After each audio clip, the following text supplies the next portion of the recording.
Good morning. हम लोग solution पढ़ रहे हैं। इस विलियन चैप्टर के अंदर आज हम एक बहुत बहुत इंपॉर्टेंट टॉपिक पढ़ेंगे, जिसमें हमारा पास टॉपिक होगा टाइप्स ऑफ सॉल्यूशन, यानी विलियन के प्रकार। और एक चीज और मैं आपको बताना चाहूंगा कि इस टॉपिक को हम आज पढ़ रहे हैं, ये हमारा सॉल्यूशन चैप्टर का है, लेकिन हमारा एक चैप्टर और है सरफेस केमिस्ट्री। उसमें कोलॉइडी विलियन, जिसको हम कोलॉइड्स बोलते हैं या कोलॉइडल सोल बोलते हैं, उसमें भी सेम यही चीज रिपीट होगी। इसलिए यही टाइप ढंग से समझ लेना। क्या डिफरेंस होगा वो मैं आगे जब टॉपिक पढ़ाऊंगा उसके अंदर बता दूंगा कि सॉल्यूशन में ये चीज होनी है और सरफेस केमिस्ट्री में क्या चेंज होना है। ठीक है, चलिए अब हम जो आज क्लासिफिकेशन पढ़ेंगे सॉल्यूशन का, उसमें सॉल्यूशन का जो टाइप्स ऑफ सॉल्यूशन हमें पढ़ना है वो फिजिकल बेसिस पर होगा, यानी उनकी भौतिक अवस्था क्या होगी वो फिजिकल स्टेट पे हम आधार मानते हुए ये चीज करेंगे। ठीक है, अब हमारे पास में सॉल्यूशन के लिए दो चीज होती है, एक होता है सॉल्यूट और एक होता है सॉल्वेंट। यानी एक होता है विलेय और दूसरा होता है विलायक। दोनों मिलते हैं तो विलयन बनता है। और मैंने आपको पिछली क्लास में बता दिया था कि जो ज्यादा मात्रा में होगा वो विलायक माना जाएगा और जो कम मात्रा में होगा वो विलेय माना जाएगा। इस बात को दिमाग में रखें। और किसका किसमें विलयन है, इसका मतलब कोई विलेय किस विलायक में जाता है तो विलयन बनता है। ठीक है, अब विलायक क्या होगा उसको आधार माने तो हमारे पास में ठोस, द्रव और gas, solid, liquid and gas, 3 type के सॉल्वेंट हो सकते हैं। तो उसी टाइप से उसका नाम हो जाता है वो उस पर्टिकुलर टाइप का सॉल्यूशन। यानी अगर हमारा विलायक सॉल्वेंट अगर ठोस है तो हम इसको सॉलिड सॉल्यूशन बोलेंगे, अगर लिक्विड है तो लिक्विड सॉल्यूशन बोलेंगे, और अगर गैस है तो हम उसको गैसियस सॉल्यूशन बोलेंगे। ठीक है, इसी टाइप से हम इन 3 कैटेगरी को फिर सब 3 कैटेगरी में डिवाइड करेंगे। क्या क्या उसका एग्जांपल हो सकता है, ये एग्जांपल का एक सवाल पूछा जाता है, इसलिए इस टॉपिक को ढंग से पढ़ें। देखिए टाइप्स ऑफ सॉल्यूशन में पहले हम ले लेते हैं सॉलिड सॉल्यूशन। सॉलिड सॉल्यूशन का मतलब होता है कि हमारे ठोस जो है वो विलयन कैसे होते होंगे। मैंने अभी आपको बताया कि ये जो नाम है, इस नाम का मतलब है कि ये हमारा विलायक है, सॉल्वेंट है। तो देखिए सॉल्वेंट मैंने सॉलिड लिया। अब हमें किस टाइप से पढ़ना है कि सॉल्यूट एक बार हम गैस ले लेते हैं, एक बार हम लिक्विड ले लेते हैं और एक बार हम सॉलिड ले लेते हैं। यानी कि इसमें 3 कैटेगरी बन गई। अब 3 कैटेगरी का मतलब क्या हो गया कि पहला एग्जांपल हम लेते हैं gas to solid. Gas to solid का मतलब है कोई गैस है जो सॉलिड में डिसॉल्व हो रही है ना। एक सुनने में थोड़ा अटपटा लग रहा होगा, बट ऐसे सॉल्यूशंस होते हैं, अपन एग्जांपल के साथ बात करेंगे। और हर एक का एग्जांपल बहुत इंपॉर्टेंट है, इसलिए आप एग्जांपल को ध्यान से याद करें। ठीक है, देखिए गैस टू सॉलिड। अब गैस टू सॉलिड का मतलब इसमें सॉलिड जो है वो हमारा सॉल्वेंट है और सॉल्यूट जो है वो गैस है। तो इसका एग्जांपल और बहुत इंपॉर्टेंट एग्जांपल होता है हाइड्रोजन का पैलेडियम में सॉल्यूशन। यानी कि हाइड्रोजन जो है वो हमारी गैस है और पैलेडियम जो होता है वो डी ब्लॉक का एक मेटल होता है, धातु होता है। तो गैस का धातु क्या है, धातु में ठोस होता है, सॉलिड होता है। तो हाइड्रोजन गैस क्या होती है, उसके अंदर डिफ्यूज हो जाती है, यानी आराम से उसके अंदर मिक्स हो सकती है। तो वो उसका हाइड्रोजन का पैलेडियम में सॉल्यूशन माना जाता है। ठीक है, और इसी टाइप से दूसरा एग्जांपल अगर हम इसके अंदर लें तो liquid to solid. Liquid to solid का मतलब क्या हो गया, कोई लिक्विड है जो सॉलिड में जा रहा है। इसके अंदर देखिए जो हमारा पारा होता है मरकरी, उसका सोडियम के साथ में एक अमलगम बनता है, AMALGUM, अमलगम। ये ध्यान रखिए, ये मरकरी किसी भी मेटल के साथ में, अमलगम क्या होता है वो बता रहा हूं, ये मेटल अमलगम है। HgNa के साथ आया तो हम इसको सोडियम अमलगम बोलेंगे। और अगर Hg किसी भी धातु के साथ आता है, मेटल लिखा हुआ है मतलब मेटल, तो वो उस धातु का अमलगम हो जाएगा। जैसे NaHg लिखेंगे, इसका मतलब है सोडियम अमलगम, इसका नाम होता है। इसी टाइप से सोडियम की जगह पे कोई भी मेटल बदल जाएगा तो उस मेटल का वो अमलगम कहलाएगा।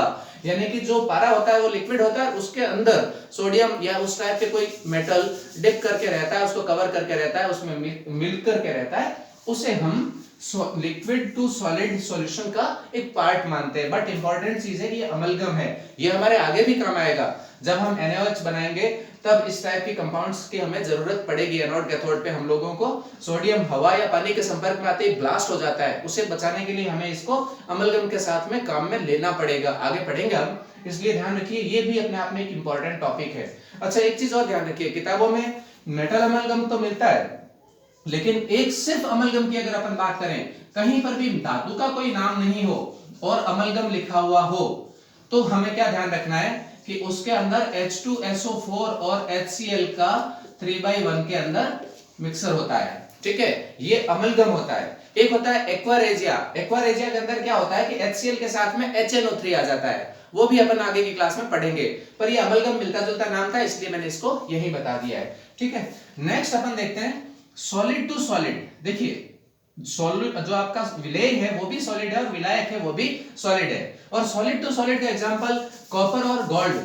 आपने बहुत कॉमन ये एग्जांपल है, देखा होगा हमारी जितनी भी ज्वेलरी होती है, गोल्ड जो होता है वो 24 कैरेट होता है, 24 कैरेट का होता है, लेकिन वो इतना सॉफ्ट होता है कि 24 कैरेट की हम कोई भी डिजाइन नहीं बना सकते, उसको किसी शेप में ढाल नहीं सकते। तब क्या करते हैं, उसके अंदर हम जनरली सुनार को एक गालियां निकालते हैं, इसने खोट मिला दी, खोट मिला दी।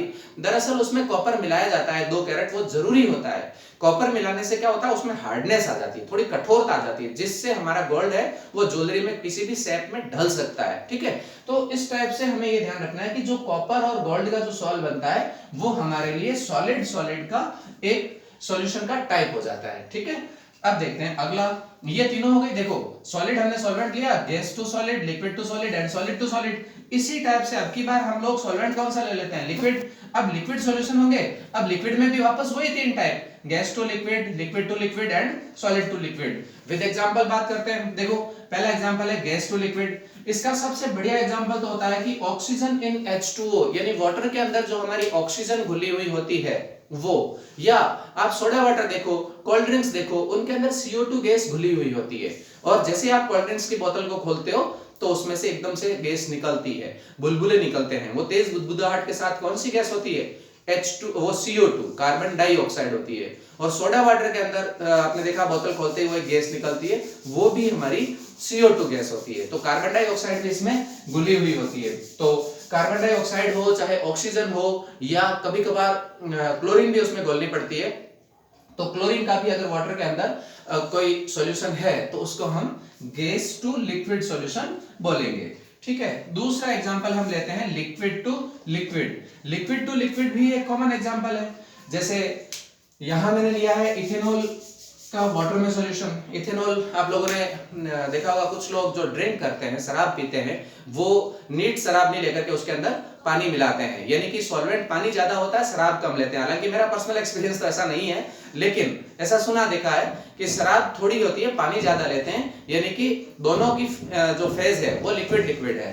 तो ये एथेनॉल जो है ये वाटर में मिक्स करते हैं। जो पीने की शराब, एक बात ये भी ध्यान रखिए, हालांकि हम अल्कोहल चैप्टर में बात करेंगे डिटेल से, लेकिन जो पीने की शराब होती है वो इथेनॉल होती है, और जिसको जहरीली शराब बोला जाता है वो मेथेनॉल होता है। ठीक है, ये भी ध्यान रखिए। दोनों लिक्विड थे इसलिए लिक्विड लिक्विड का एग्जांपल हो सकता है। आप इसके अंदर ये भी दे सकते हैं, जैसे आप शरबत बना रहे हो तो शरबत जो है वो लिक्विड है और पानी है वो भी लिक्विड है, ये भी इसका एग्जांपल्स हो सकता है। या कोई आपका जूस है उसमें पानी मिक्स हो, या फिर आपका जैसे आपने नींबू निकाला, नींबू का रस निकाल लिया, वो लिक्विड है और उसको पानी में मिला लिया शिकंजी बनाते टाइम, वो भी लिक्विड लिक्विड है।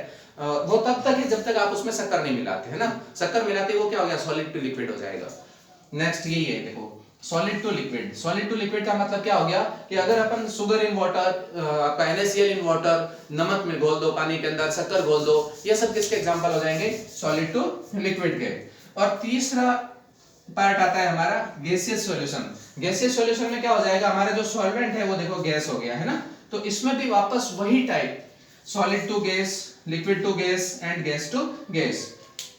Solid to gas, solid to gas का एग्जांपल लेते हैं अपन कैम्फर इन नाइट्रोजन। कपूर जो होता है, कैम्फर यहाँ पर कपूर है, कपूर जो होता है, कपूर को आपने देखा है उसमें एक सब्लिमेशन की प्रॉपर्टी होती है ना। सब्लिमेशन में क्या होता है कि अगर आप किसी सॉलिड को गर्म करते हो तो वो बिना द्रव में बदले ही सीधा किसमें बदल जाता है, गैस में, जिसको हम ऊर्ध्वपातन कहते हैं।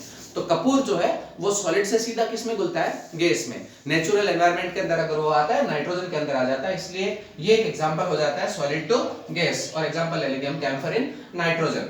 दूसरा होता है liquid to gas. Liquid to gas के अंदर हम एक एग्जांपल लेते हैं, जो हमारा क्लोरोफॉर्म होता है वो भी नाइट्रोजन के अंदर मिक्स होता है। तो उसका सॉल्वेंट जो है वो नाइट्रोजन है, और वैसे वो इनर्ट एनवायरनमेंट देती है नाइट्रोजन। हम जानते हैं कि कमरे के ताप पर नाइट्रोजन जो होती है वो रूम टेम्परेचर पर नॉन रिएक्टिव होती है, इनर्ट होती है, क्रिया नहीं करती, अक्रिय होती है। उसका कारण होता है अपन पी ब्लॉक में डिटेल से पढ़ेंगे, बट उसका रीजन ये होता है उसमें जो ट्रिपल बॉन्ड होती है उसकी बॉन्ड डिसोसिएशन एंथैल्पी जो होती है वो वेरी हाई होती है, इसलिए वो रूम टेम्परेचर पर ब्रेक नहीं होती है। इसलिए जो अपने पैकिंग फूड्स होते हैं उनमें सब में वो नाइट्रोजन साथ में भरी जाती है प्रिजर्वेटिव के रूप में। वो यहाँ पर भी इसी टाइप का कुछ काम होता है।